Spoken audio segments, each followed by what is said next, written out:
And welcome back to episode 90 of the Weekly Tech Rant with me, Jay. And me, Carl. Well, you're not quite fully there. I'm going to say with 85% Carl, I'm going to say. Yeah, I'm getting there. I have not been feeling well all week. So we're recording this on Saturday rather than Wednesday. It's taking me that long to get out of bed. Yes. We fed him full of coffee or something equivalent, and he's up and running, and he is in the studio. So hopefully we can keep him online long enough to get the podcast recorded. But yeah, so apologies if I suddenly mute. I'm sneezing and coughing everywhere. It's not very pretty. I don't think you're selling it there, Carl. No, I'm not. Well, it has been a long week. Since we last spoke to you, of course, we have the Broadcom VMware acquisition is rumbling on, carrying on with all of the bells and whistles around that. It is clearly going to go ahead, bearing any, regulator input.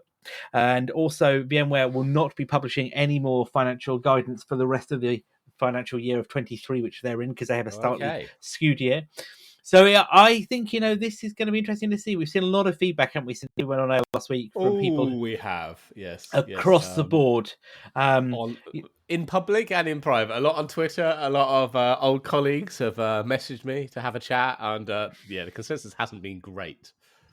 No, and I think we've seen different messages from both sides of the fence, haven't we? A lot of the people are really excited about this, probably because it's like, hey, we can deflect from all the problems we've got, and a lot of VMware people are quite concerned. Though some VMware veterans, if you will, have come on record and published on Twitter and other LinkedIn saying that what, we've been here before. VMware's been acquired. Yes. VMware's been sold.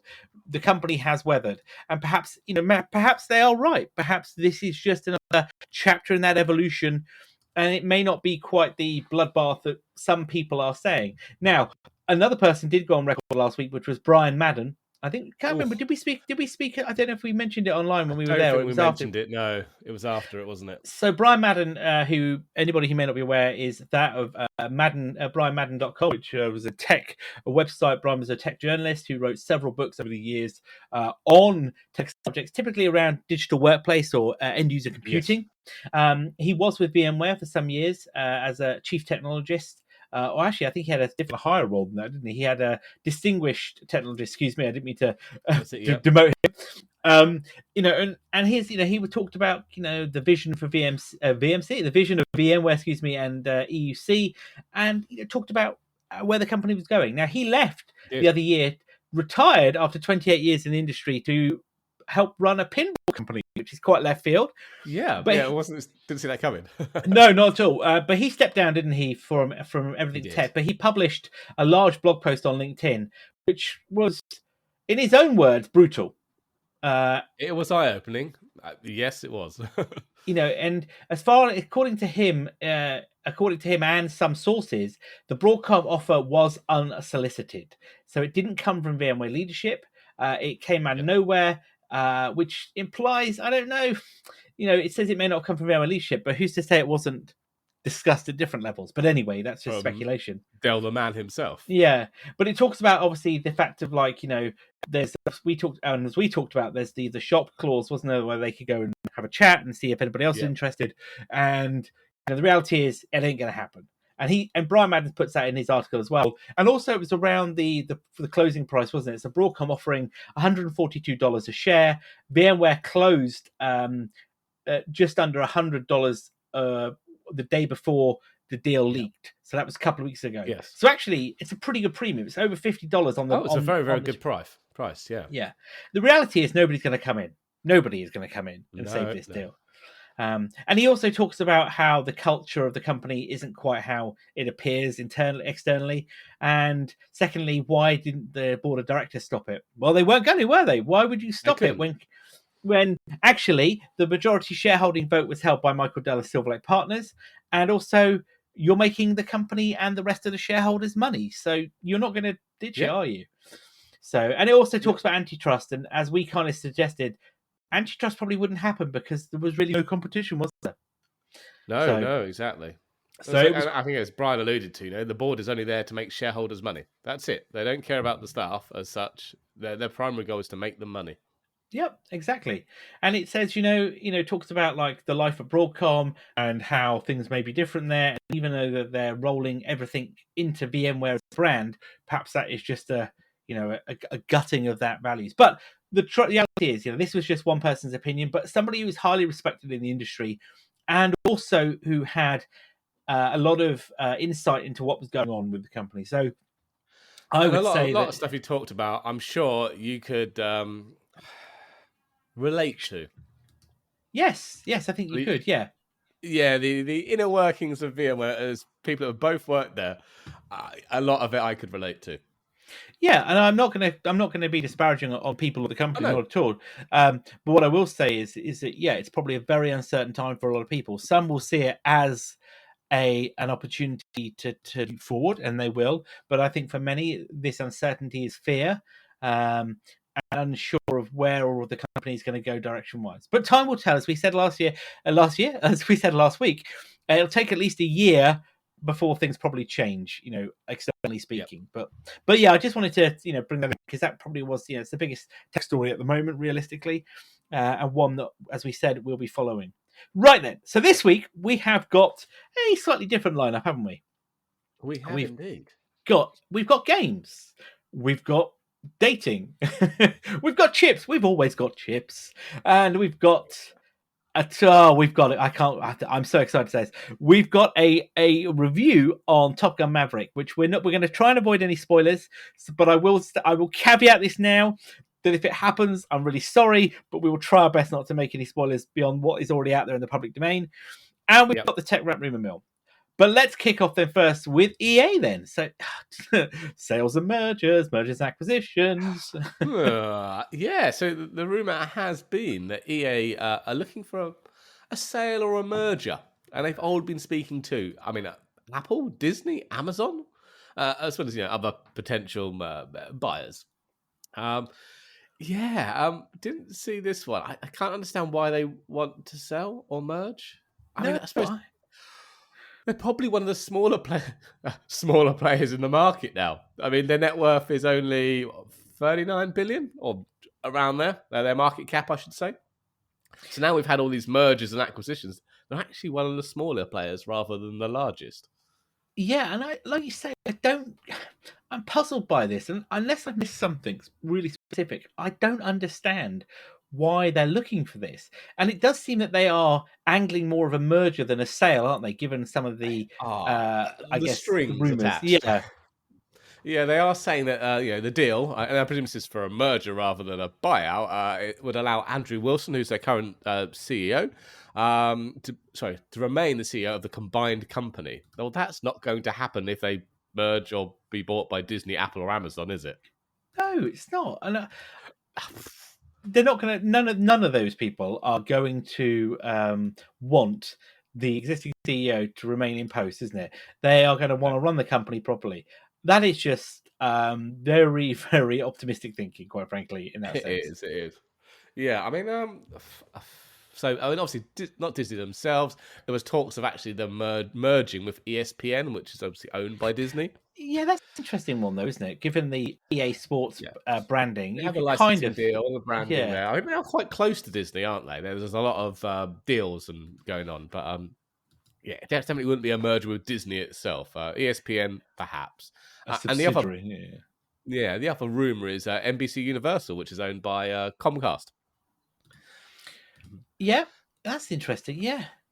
And apparently, that deal then quite a lot of talking there, but they couldn't quite agree on the value of the company. But apparently, under the deal, the Comcast CEO Brian Roberts would take majority control of the merged company, but Wilson would remain the chief executive. But yeah, apparently, they just couldn't quite get it over the line.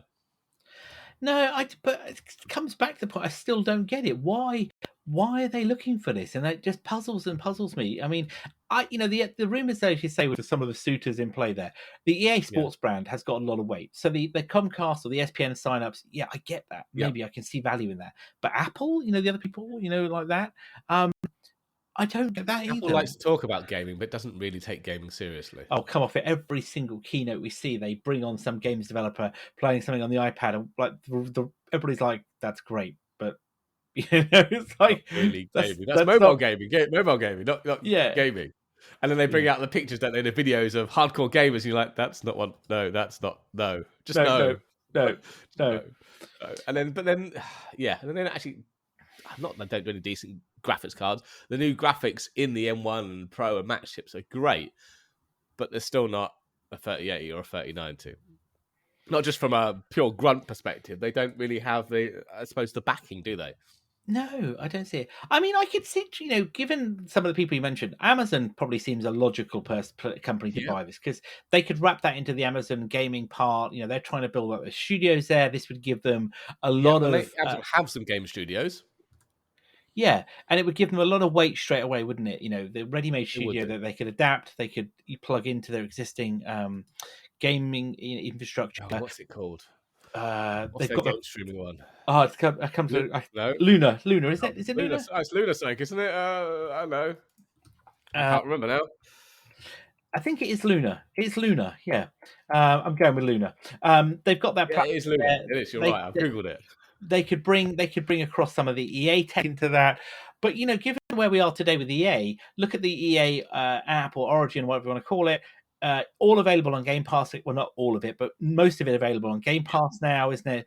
You can get tie-ins to Steam as well. They're clearly trying to just use the IP that they have rather than the platforms. Yes. But I don't. Yeah, I'm curious to understand the end goal here. Are they running out of money? That is possible. Is that the issue? I mean, sales could be diving. I mean, the majority of their money comes from trotting out the same game over and over again with a different year number on the end, doesn't it? Well, I was just going to say, the whole, was it like FIFA, Madden, F1, we'll Battlefield. We'll update a couple of Excel sheets with the latest rosters and slap a new number on the end, and that's 60 quid. Thanks very much. Ka-ching!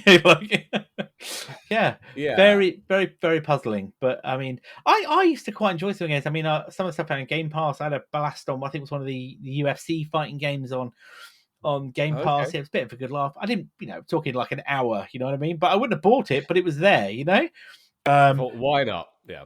F1 22, actually, that you've just reminded me. I want to go download that today, actually. I'm going to go download that. Out now, is it? It's on Game Pass, yeah? Yeah, I'm sure it was. One of our mutual friends mentioned about it, or maybe he was talking about last year's one. I can't remember, but I'm pretty confident it was. Yeah. But yeah, you're right. It's just a case of, trot it on out. Thanks very much. Off we go, isn't it? It is. So F1 2022, are you going to be trying it in VR? Because it supports VR, doesn't it? If it's available on, if it turns up on PC, maybe. But after my experiences of Project Cars over a year ago, more than a year ago now, I will be. I think close to 2 years ago, actually. Now, isn't it? Project Cars. It probably is. Yeah. I will be refraining from that. Okay. No, it's not. I just looked. I thought F1 22 was that. Maybe it was F1 21 then that he was mentioning. I don't think EA do brand new releases onto the Game Pass. No. I think a while. I think it's 22. Sorry, that was it. Yeah. But yeah, I think stuff like that. I get the idea of it, but yeah, 60 quid a time for just changing the rosters on the other games. No, thank you. No, thank you. No. Well, all right. Well, let's see. That's a merger I'm not overly excited about, but there you go. No. So then, talking of money then, oh god, this was the one we spoke about the other week, wasn't it? Yes. Google and the Match Group, or Match.com, wasn't it? And those pesky fees. Yeah, so it seems they've come to some kind of agreement, haven't they? Or an interim compromise, shall we call it, over their in-app payment platform. Because obviously, as we spoke about, Google are now trying to push everyone to use the Google billing system. They are indeed. Seems a backward step after all that's gone on, but they are. And obviously they've allowed, is it Spotify to beta testers, haven't they? That's what they were. They were kind of early access partners, weren't they, of some description? They were. But anyway, Match are obviously not happy with this, and they tried, what have they done? They went for a restraining order, didn't they, against Google. Brilliant. Which it accuses of wielding an unfair monopoly power in its mobile app marketplace. But anyway, they've apparently come to a compromise. There have been a handful of concessions from Google, which has allowed Match to remove that restraining order. So they've seeking assurances that the app would not be rejected or deleted from Google Play Store, providing alternate payment options. So basically, they can put their own payment platform in there for now. The company have also, Match, as in the company, have agreed to put $40 million aside in an escrow account in lieu of paying fees to Google directly for Android app payments that happen outside of Google Play's payment platform.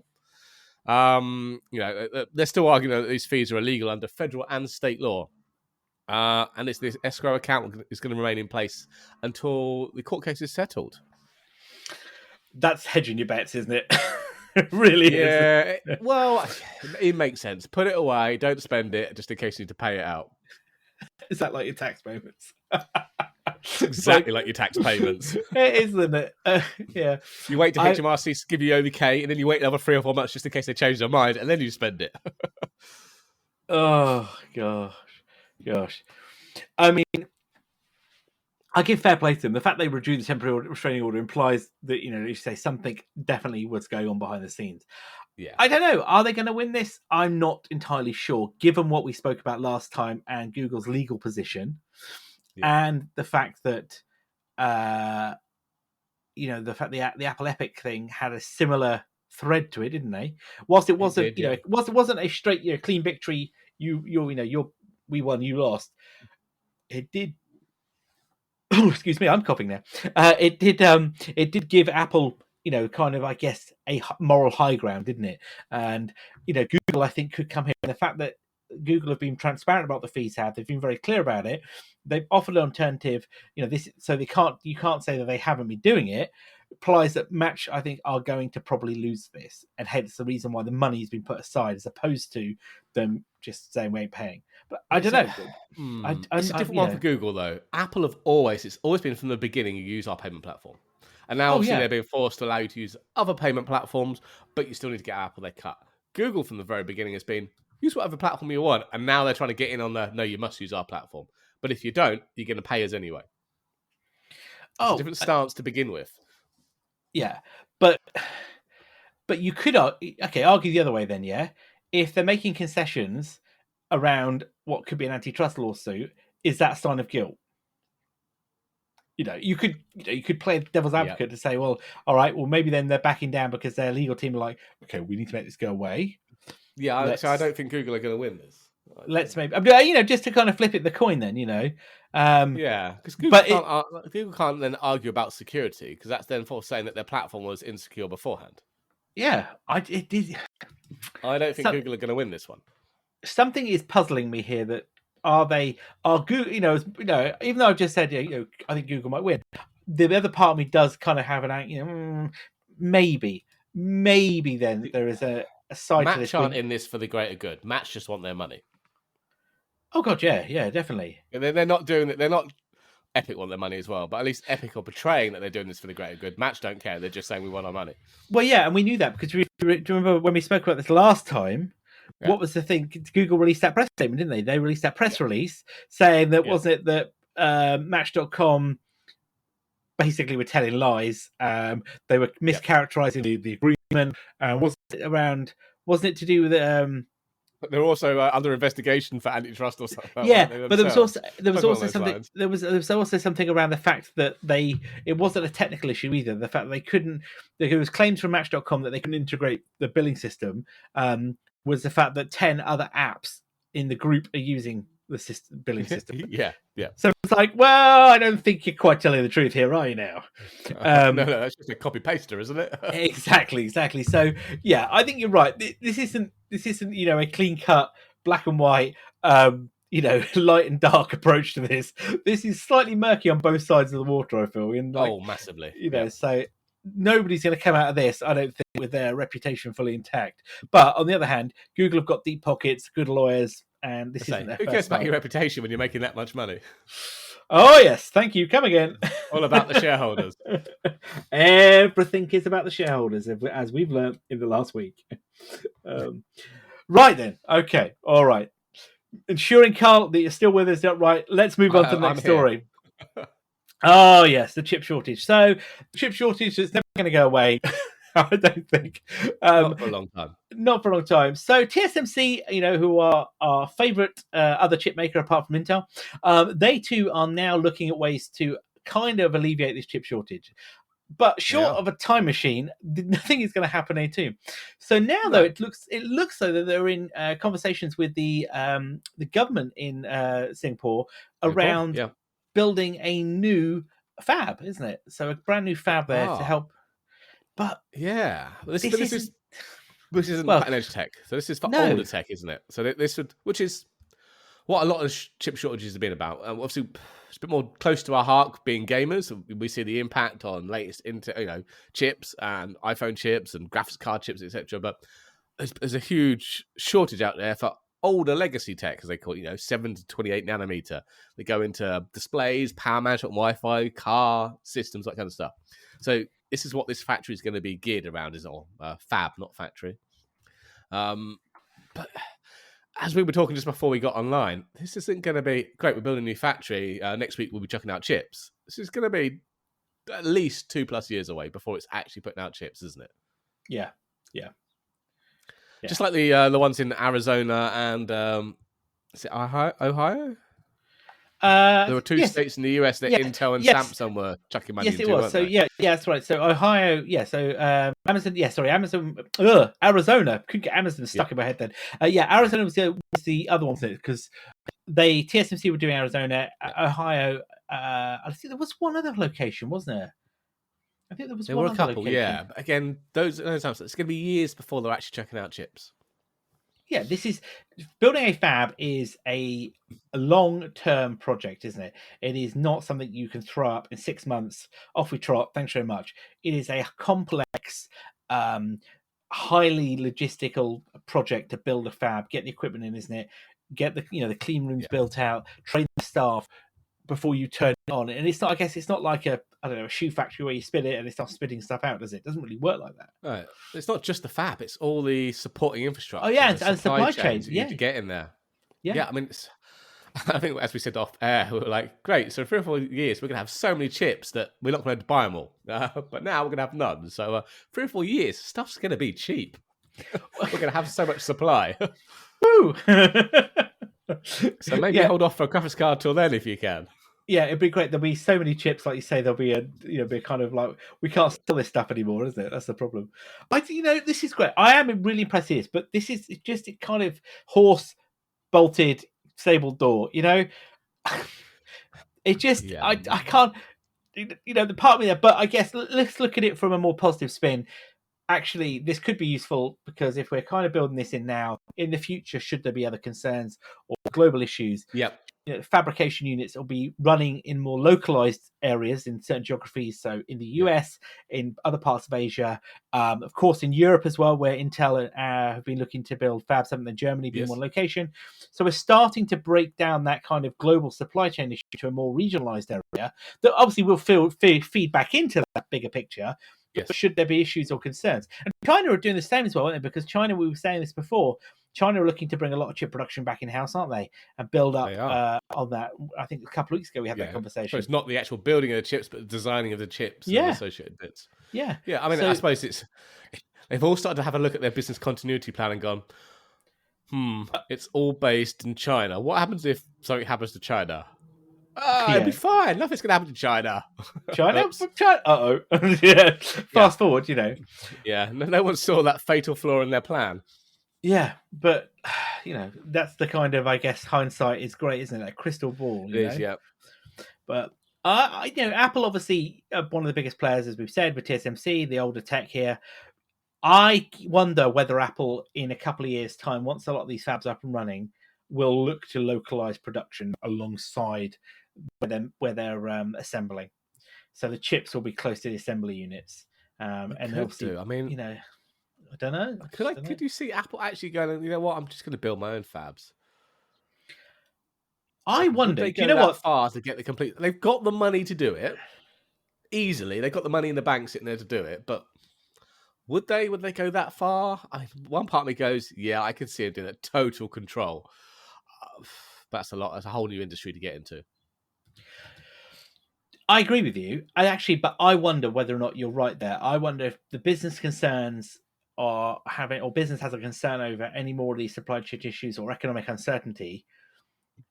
Why not build out, like you say, your own fab? Not for everything, but Well, for the option is buy perhaps. a chip maker, buy a fab company, but Well, then yeah, yeah, antitrust might be an issue there. that's the end problem. But yeah, you're right. I would not. I would not rule it out that they could go down this road. But like you say, it's a whole step into a completely different industry to existing one.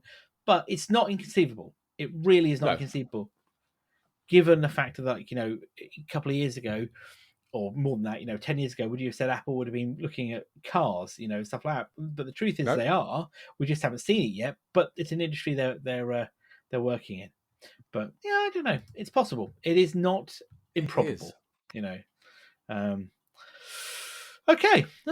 Well, talking of chip manufacturers, then hell has frozen over. Last week we talked about open source. We talked about open source drivers and technology from Nvidia.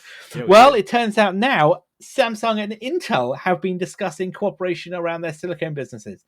The last week, apparently, Pat Gelsinger and Samsung boss Lee Jae-yong, I hope I pronounced that correctly, met in South Korea to discuss, according to their spokespeople, how to cooperate between the two companies. And that quote actually came from Samsung.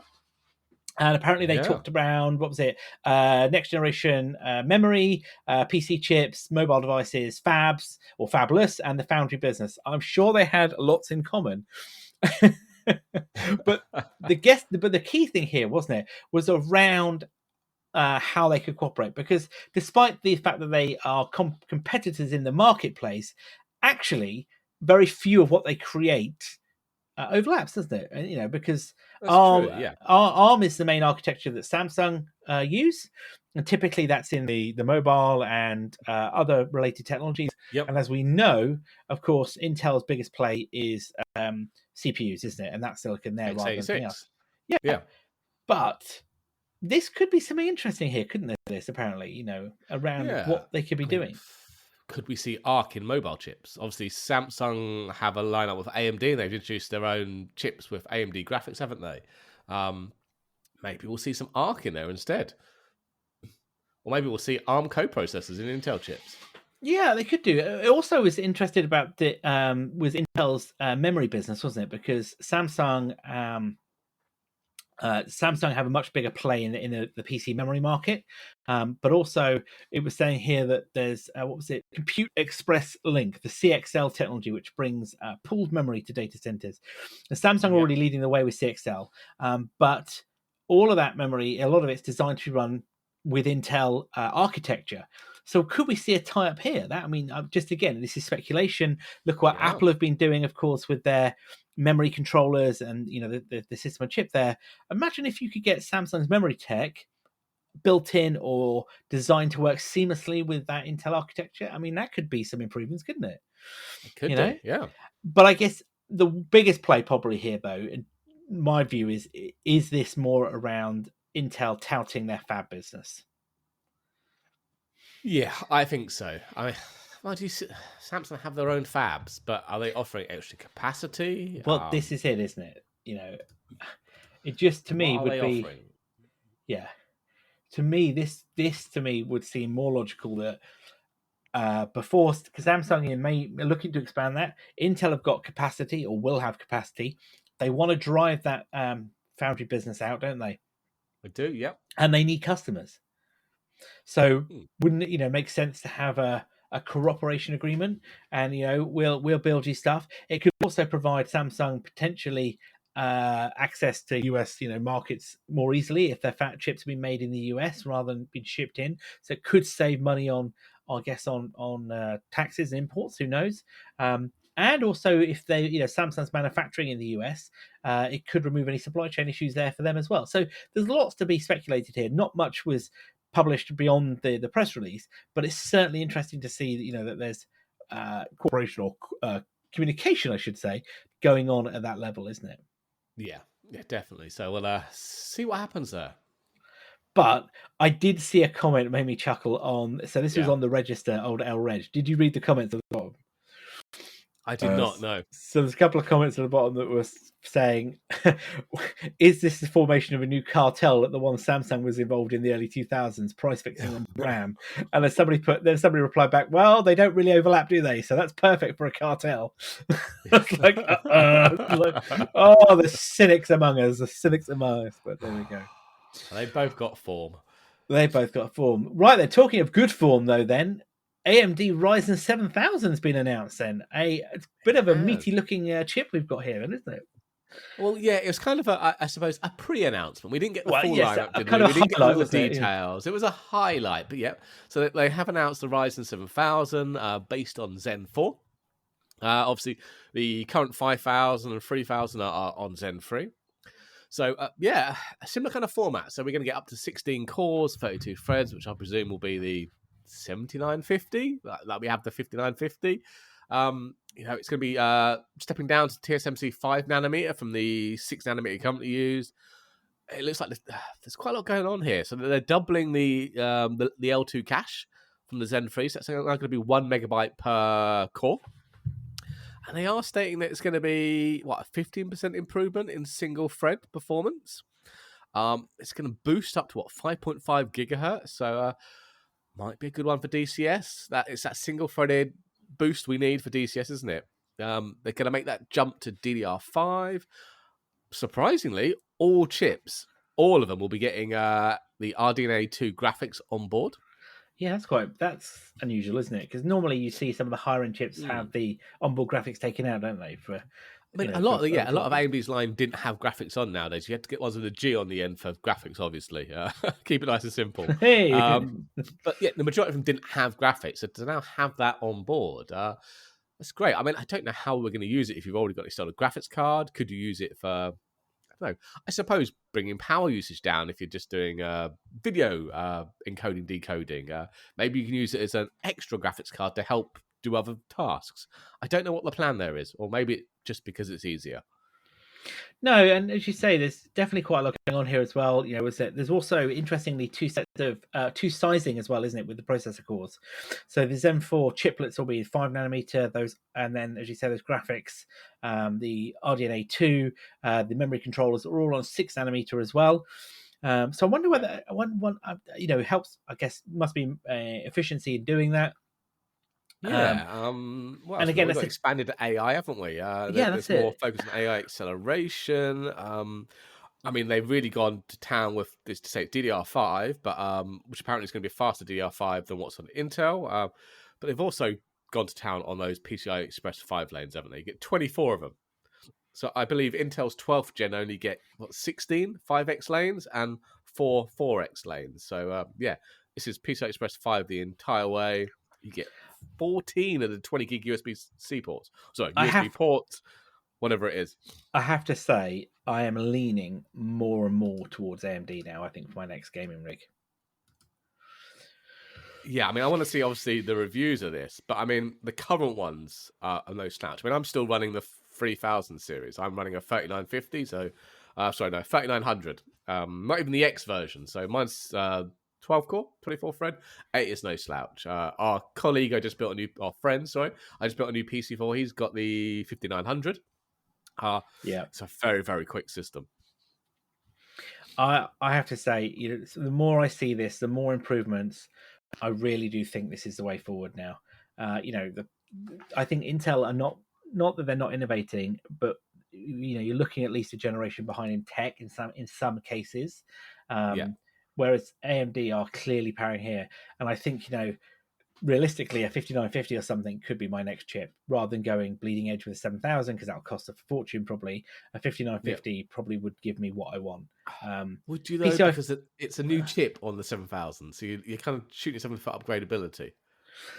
Well, yeah, possibly. Depends what the pricing is going to be like, though. Well, it depends. It does depend. It all depends on that. So, yeah, we're going to get a new chipset. Unfortunately, it does mean a new socket. Yep. I know AMD have kept the same AM4 socket for quite a while. Yes, this is a 5, isn't it now? Yeah. It is, and you need those extra pin layout for the DDR5, the extra PCI Express lanes. So yeah, apparently three new chipsets: the B650, the X670, and X670 Extreme. They're all actually all based on the same chipset. I think the X670 has two of the chips on the board, and the others are just slightly cut down. But you That's will be right. able to use your current coolers. So if you've invested in a water cooler or expensive air cooler for your AM4 socket, you'll be able to use that with the AM5. And they all support the quad channel DDR5 as well, though. So that's quite impressive. Yeah, yeah. I think it's dual channel. It's all dual channel, isn't it? Quad channel, I was saying on that. It said quad Oh, channel maybe I across. missed that one. Yeah, Is it yeah. quad channel? So Oh, okay. yeah, so the 67, the 670E, the 670, and the B650 all Okay. support quad channel Up to quad channel. DDR5. Yeah, Awesome. Well, yeah, that's going to be yeah. a massive improvement over Yeah, that's what I Intel thought then, was because that's quite only dual impressive. channel DDR5. Okay, wow. Yeah. So So they did that on Threadripper, didn't they? And the current Threadripper is quad channel. yeah, so I thought that was quite impressive to given even at the 650, which is the kind of the budget end, isn't it? The mainstream Yeah. sort of chipsets. But yeah, well, Oh, this that's good. as more details come out, we'll update on this. But I'm impressed. Another game changing potential winner, I think, from our friends over at AMD. Definitely. Definitely, yeah. So no pricing, no release date, but I'm sure later in the year we'll hear That'll more. come. That'll come. Right then, so we've come to the first film review we've had for some time here on the Tech Round. So last weekend, Carl, a mutual friend, and myself made the trip to the Big Smoke here in the UK, in London, to the IMAX theatre where we partook in Top Gun Maverick. And yes, it was very dusty in that cinema. I don't know why, but it was very dusty indeed. There were, wet eyes in the room. I think many a man there was overwhelmed by the nostalgia. But it is a phenomenal film, isn't it, Carl? It was. I mean, yeah, that nostalgia. It had many moving moments. I was like, "Don't cry, you're a grown man in the cinema. Put it together, put it together." But I mean, yeah, it was such a good film, and I was worried because historically sequels don't fare very well, do they? Well, not just sequels. Sequels when they've had such a time gap. I mean, this is what Because it's been 36 30 odd years. 36 Yeah, years. over 30. If you take it from 1986 to 2022, now, okay, granted, this was meant to come out a couple of years ago, but realistically, things you're looking at 36 years has passed from time to time, and you're right. Sequels have that unenviable task of trying to improve on the previous film, but whilst keeping what was good about the original film, isn't it? And And trying to improve. and such as a film as this, which carries so much weight and is such a cult classic, is, I guess, the bar was very high. And the trailers that came out initially were kind of gave you different viewpoints on what the film could be about. Again, we're going to try and avoid spoilers here, but the trailers have been very cleverly edited, haven't they? I think is the best way to describe that. A lot of stuff was out of order in the trailers, wasn't it? And you're like, "Oh, okay, Yeah. so that's that way round, is it? Ah, that makes more sense." Yeah, but I mean, what I will say is this film is Easter egg central. They have dropped in so many references to the original film that you lose count trying to catch up with them, and some of them only drop after. It's like, oh God, I remember that bit. I mean, what I will say is there's a bit in the original Top Gun where they talk about Maverick and how many times he's been done for flybys, isn't it? Like, was it how many air control towers and one admiral's daughter? That reference I'll leave with you because it's like, what? And I picking up on some of these things and some of the things that the casting have as well. I mean, Miles Teller, out of everybody in that film, Miles Teller to me was probably the most inspired casting. He looked like Goose. You could have been his son, couldn't he, if it was real? He could have been, yeah. He was very, very good. Yeah. The on-screen relationship between him and Cruise was very, very well done. It was. And again, I think the whole Val Kilmer piece, because there was a lot of speculation, how are they going to handle Val Kilmer? How are they going to be careful? Because obviously he can't speak. Again, very, very tastefully and respectfully done. I think, I don't want to give anything away. You heard a lot about him throughout the film. You're like, is he? I mean, he's on the credits, so they actually going to show him, and then they did. He had a scene, and it was very well done. Yeah, it was done, and I think again, it was very, very respectfully done, given his place in the original film and how that works. But yeah, this is a great film. It's rated. I mean, I think in most places it's nearly 10 out of 10. A lot of critics, 9 out of 10. There's talk of being Oscar worthy. It runs for just over 2 hours. I could have watched it again after we'd finished it. I know. It was. When's it You know when available they, digital download? yeah, I want to go and watch it again. You know when they say, oh, they don't make films like they used to. Well, they do. They do. This was an old school film, wasn't it? Yeah. This, to me, could be Tom Cruise's finest moment.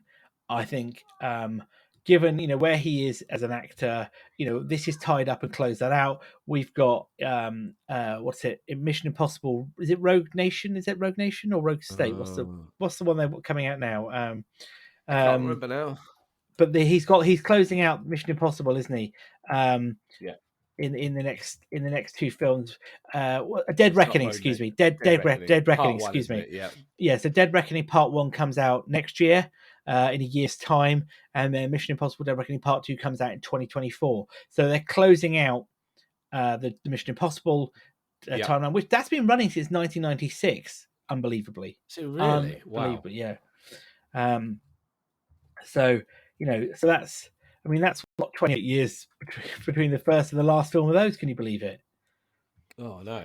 So he's closing out, but I think. I mean, I do think though this film is probably going to go down as one of the best films that he's ever been in. Yeah, I'm slightly biased, but it just to me was the casting, the story.